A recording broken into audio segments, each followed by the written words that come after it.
La clasificación de los sistemas.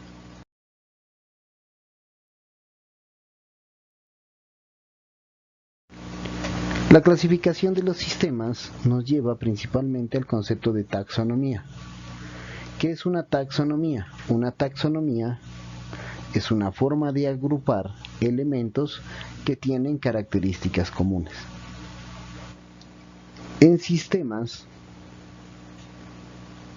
las taxonomías se centran en el concepto básico de ciencia y cómo el uso de ciencias nos permite clasificar nuestros sistemas, manteniendo la lógica principal, que es que un sistema debe agruparse cuando cumpla con ciertas condiciones o ciertas características. La primera clasificación que se hace sobre los sistemas es el concepto de duros y blandos. Esto es una analogía al concepto de hardware y software.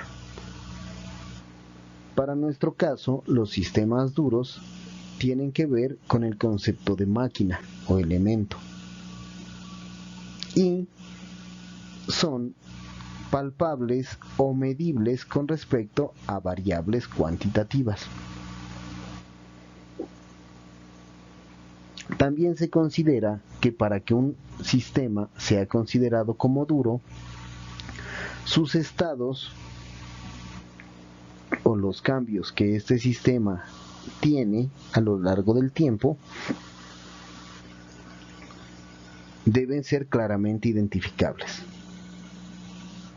Además de que en los sistemas duros también es fácil o posible identificar las entradas y las salidas del sistema.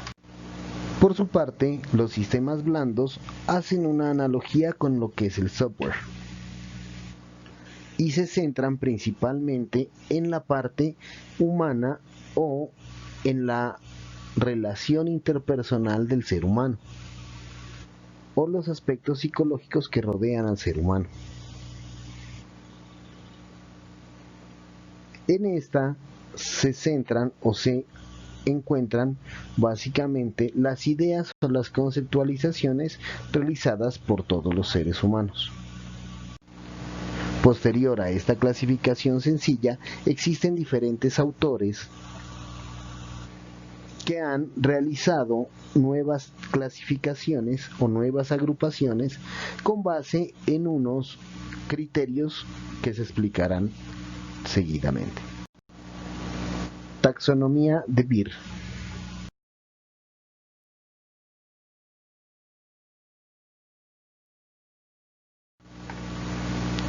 Beer realiza una taxonomía centrado en la capacidad de adaptación que tiene un sistema y define que un sistema se puede clasificar si es capaz de autoorganizarse, autocontrolarse y si las adaptaciones con las cuales él se autoorganiza tienen cierto grado de libertad.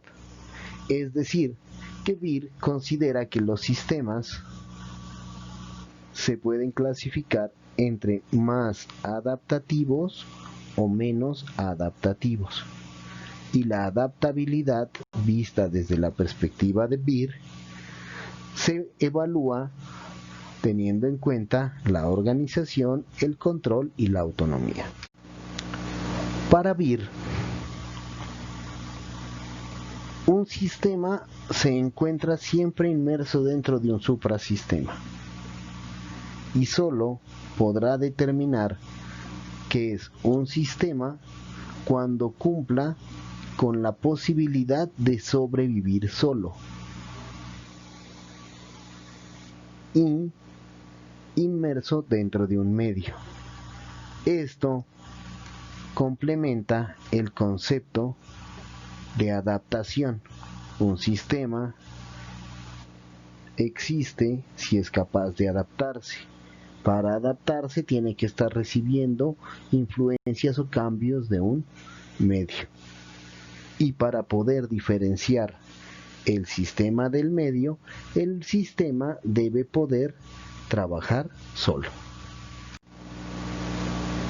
La analogía más próxima a la forma en la que Beer define los sistemas es el concepto de sistema cibernético, concepto que hemos tratado anteriormente. ¿Qué sabemos de los sistemas cibernéticos? Sabemos que deben ser capaces de medir una variable que es afectada por el entorno. Además, debe ser capaz de cambiar los elementos del sistema y tener un flujo de retroalimentación. Si esto se da, el sistema es viable, puede adecuarse a los cambios que se presentan en el medio, por lo tanto puede ser considerado como sistema. Beer plantea tres diferentes tipos de sistemas. Los sistemas complejos simples, capaces de adaptarse, pero sencillos. Los complejos descriptivos, los cuales aumentan el número de elementos que interrelacionan en el sistema, por lo tanto son más complejos y además tienen mayores formas de adaptación. Y los excesivamente complejos, que por tener un número de adaptaciones muy elevada o un número de elementos que se adaptan muy elevado, son muy difíciles de explicar o detallar. Además, se plantea la necesidad de que el sistema tenga o sea siempre supervisado. Y la supervisión del sistema, actividad necesaria, ya que esta supervisión es la que me permite medir cómo está cambiando el sistema. Puede ser de tipo determinístico. Esto quiere decir que el sistema siempre va a tener los mismos tipos de cambio o los mismos cambios a lo largo del tiempo, o puede ser probabilístico, que va a tener diferentes cambios dependiendo de una probabilidad de ocurrencia. Beer plantea que la clasificación se debe realizar teniendo en cuenta la simplicidad del sistema unido con la supervisión del mismo, dando como resultado la siguiente clasificación. Primero, sistemas simples de carácter determinístico, es decir, que tienen un número de elementos pocos y que los resultados o los cambios siempre son determinados. Si no, son sistemas determinísticos complejos. Posee un gran número de elementos, pero igualmente los cambios que sufren estos elementos siempre son los mismos. Se sigue con los sistemas probabilísticos simples. Una poca cantidad de elementos cuyos resultados pueden ser variables dependiendo de una probabilidad o dependiendo de los ingresos o las entradas del sistema. Probabilístico complejo. Tiene resultados similares al probabilístico simple, pero la cantidad de elementos aumenta, lo que hace que las salidas también incrementen. Por último, tenemos los sistemas probabilísticos excesivamente complejos, que son tan complejos, tienen tantos elementos que yo no puedo determinar exactamente cómo es el sistema, o que tienen tantas variables o tantas salidas diferentes que tampoco puedo determinarlas. Taxonomía de Wilding.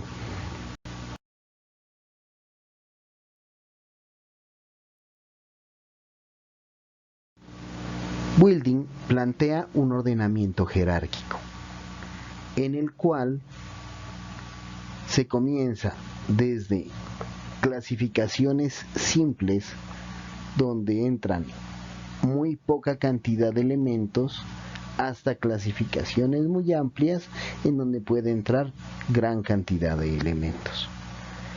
Para esto, él lo que busca es definir condiciones o características que deben cumplir los elementos teniendo en cuenta un aprendizaje heurístico. Wilding plantea una clasificación de 9 niveles, comenzando por el de estructuras, en donde están los elementos inertes, como por ejemplo las rocas, y cuya disciplina o la forma de representarlo es básicamente con el lenguaje. De ahí decimos que pasa a sistemas dinámicos simples, es decir, que tienen un conjunto específico de elementos y que su movimiento puede ser predeterminado. En este caso, él toma como ejemplo un reloj, donde dice que las manecillas o las piezas del reloj tienen una relación única entre ellas y cumplen una función específica dentro del sistema. Se continúa con la clasificación de mecanismos de control, los cuales definen la necesidad de la existencia de un sensor, un control y un efector. Continúa con una cuarta clasificación que son los sistemas abiertos, capaces de intercambiar energía con el medio, y para evitar la entropía, estos sistemas utilizan sistemas de control que le permiten autorregularse. En un quinto nivel, Wilding plantea que se deben agrupar todo lo relacionado con las plantas u organismos en los cuales ya puedo diferenciar sus partes y en donde cada parte o elemento tiene una función específica. De ahí surge una nueva clasificación que es la de los animales, diferenciándose del concepto de plantas porque estos ya poseen un cerebro que gobierna a los elementos. Posteriormente se define al hombre como un sistema, el cual se diferencia de los animales por tener la posibilidad de autoconciencia, además de poder definir un lenguaje para comunicarse. Sobre el hombre existe el sistema sociocultural, o todo lo que tenga que ver con la sociedad, en la cual el individuo posee un rol que debe cumplir y el concepto de normas o leyes. Finaliza la clasificación diciendo que existen sistemas trascendentales que aún no han sido capaces de definir o que no tienen una apreciación o una demostración en otros sistemas. Este es el caso de la concepción de Dios. Como podemos ver, los niveles de Wilding son unos niveles incrementales, el cual, a medida de que va adquiriendo ciertas características, el sistema se especializa y obtiene nuevas posibilidades. Taxonomía de Jordan.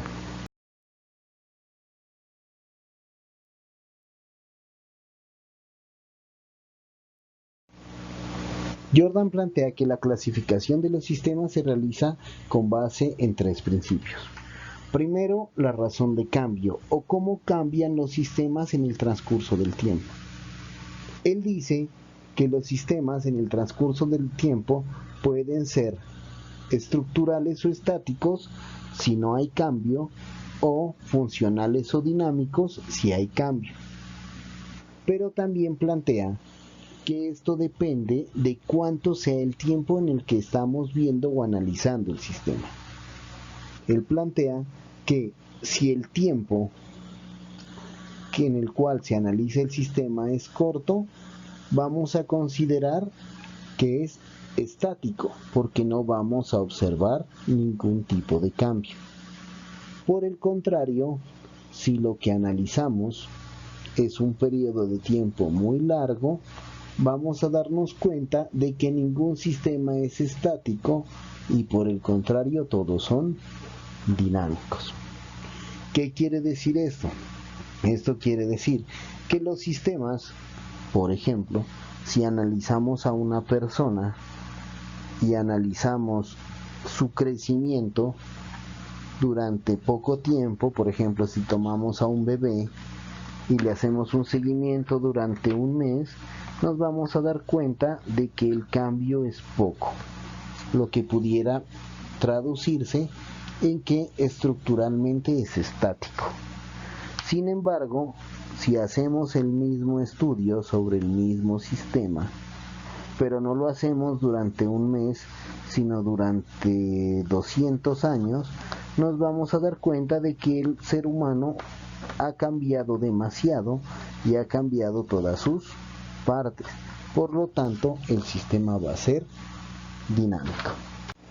Además, los sistemas deben tener un propósito. Y este propósito es el que le da sentido o el objetivo a nuestro sistema. Todos los sistemas buscan como objetivo principal permanecer, es decir, homeostasis, permanecer a lo largo del tiempo, permanecer invariables. Sin embargo, el sistema tiene dos propósitos, un propósito interno, que es la definición o el cumplimiento de la razón por la cual se ha definido el sistema, y un propósito externo, que es cómo nuestro sistema afecta o influye en el entorno o en el medio.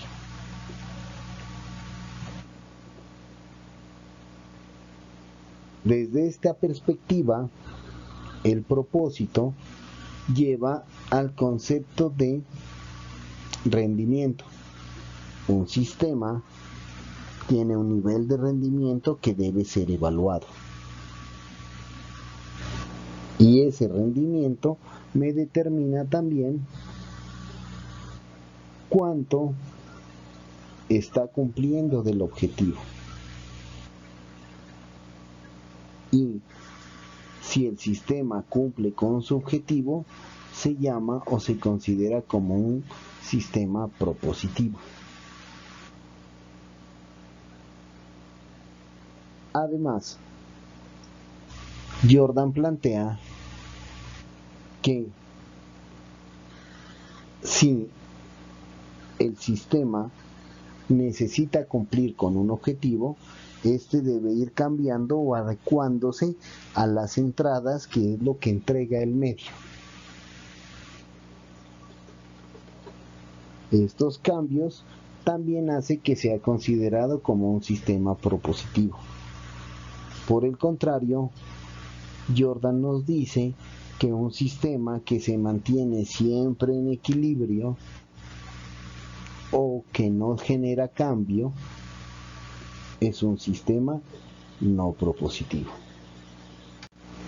Como un último propósito, Jordan plantea el concepto de conectividad, es decir, la relación que existe entre los elementos que hay en el sistema. Desde esta perspectiva, Jordan plantea que existen sistemas con muy poca cantidad de elementos o con muy poca cantidad de relaciones y los denomina mecanicistas. Por el contrario, existen sistemas que tienen o una gran cantidad de elementos o una gran cantidad de relaciones entre sus elementos, y a esto los denomina organísmicos. Además, Jordan plantea que en un sistema mecánico, el cambio de un elemento no produce la afectación de los demás elementos. Por el contrario, en un sistema organísmico, el cambio de un elemento afecta a todos los demás elementos. Jordan plantea la siguiente clasificación. Define 4 niveles iniciales de carácter estructural, es decir, que no varían a través del tiempo. En ellos determina si existe un propósito o no, o si el propósito es conocido o no, y al final determina cómo funcionan o en cuánto nos afecta un cambio en sus elementos. Es por esto que Jordan plantea que en el nivel 1 se encuentran los objetos estructurales propositivos mecánicos, es decir, aquellos que no cambian con el tiempo, que tienen un propósito, pero que al eliminar una de sus partes no va a producir cambios en el sistema. Un ejemplo de esto es una red de carreteras, en donde la red de carreteras siempre está allí, y si yo quito alguna carretera voy a poder seguir llegando a mi destino por otro lado. De ahí pasa al concepto de estructural propositivo organísmico, en el cual se plantea que el cambio o la eliminación de un elemento destruiría todo el sistema. Un ejemplo de esto es un puente, en el cual yo al quitar una parte eliminaría el puente. Seguimos con los niveles 3 y 4. Estructurales que no tienen cambio. Para el caso del nivel 3 es una montaña, y es de tipo mecánica, porque si yo quito alguna parte de la montaña va a seguir allí. Sin embargo, se considera no propositiva porque no conocemos o no le hemos dado un propósito definido. En el nivel 4, no propositivo organísmico, se tienen aquellos elementos o aquellos sistemas de los cuales no hemos definido un propósito, pero que sus elementos están tan interrelacionados que si quitamos uno, el sistema colapsa. Un ejemplo de esto es una bomba de jabón. Jordan continúa su clasificación definiendo los funcionales, es decir, sistemas que cambian con el tiempo, que pueden ser propositivos o no propositivos, es decir, que conocemos o no su propósito, y que tienen que ver con el concepto de que sus elementos estén fuertemente relacionados o no entre sí, es decir, mecánicos u organísmicos. De estos plantea lo siguiente. Para el nivel 5 plantea el concepto de una línea de producción, la cual cambia en cada paso, tiene definido un propósito, pero si yo elimino alguno de los elementos, la línea sigue trabajando. Continúa con los propositivos organísmicos funcionales. En este caso, nivel 6, se consideran a los organismos vivos. Tenemos un elemento que cambia con el tiempo, que tiene un propósito, pero cuyos elementos dependen altamente entre sí. En el nivel 7 se plantea como ejemplo la corriente de un río. Cambia constantemente, no se conoce el propósito que éste tiene, y si yo saco una parte del río, éste sigue fluyendo.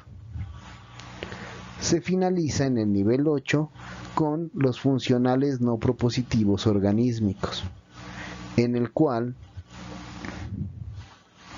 se conoce que cambian constantemente, no se conoce a ciencia cierta su propósito, pero si elimino una parte, estos cambian. Un ejemplo del 8º nivel es el átomo, en el cual al cambiar cualquier elemento cambian sus propiedades.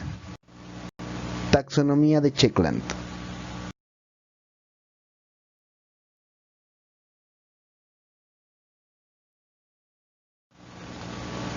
Checkland es el promotor del concepto de sistema blando o suave,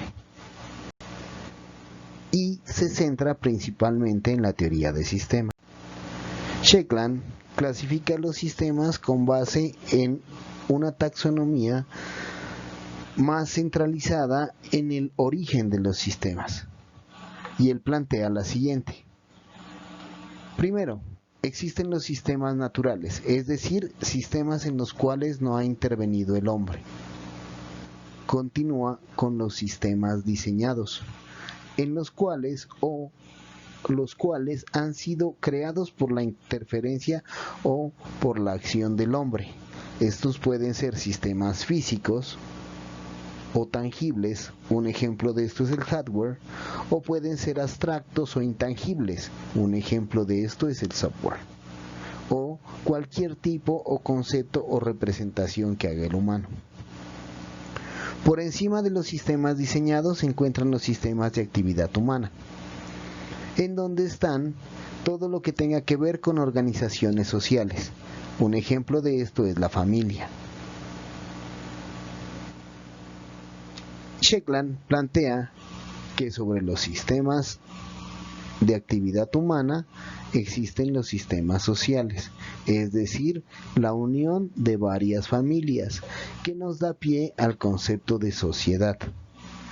La sociedad da pie o da paso a la creación de sistemas culturales, que tiene que ver básicamente con la cultura de la sociedad o las representaciones propias de cada sociedad.